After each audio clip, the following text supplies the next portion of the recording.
20-21 नंतर आंदोलनाची पुढील दिशा ठरवूयात असं तुम्ही म्हणालेत.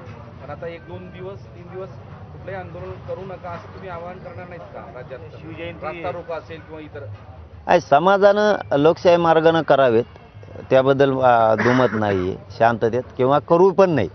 20-21च्या नंतर आपण ठरवणारच आता काय करायचे. एक विचारानंच होणार आहे सगळ्यांचं.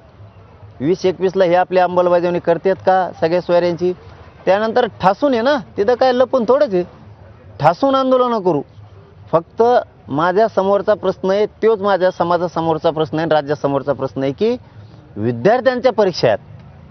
आंदोलन करीत असताना त्यांची मात्र गैरसोय नाही झाली पाहिजे, त्यांच्यात भीतीचं वातावरण पाहिजे नाही विद्यार्थ्यांना असं वाटलं पाहिजे आंदोलन कुठं सुरू आहे, काय आहे.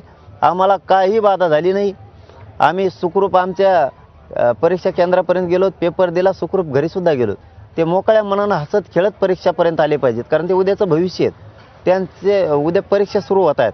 त्यामुळं कसला त्रास मराठा समाजाकडून झाला नाही पाहिजे आणि मराठा समाज स्वतःहून पुढं व्हा आणि त्यांच्या अडचणी दूर करा. विद्यार्थ्यांच्या आंदोलनाच्या बाबतची दिशा आपण 20-21ला ते काय करतात बघूयात, समोर ठरवू, त्यानंतर आंदोलन सुरू करू. वाटल्यास तोवर थांबवा.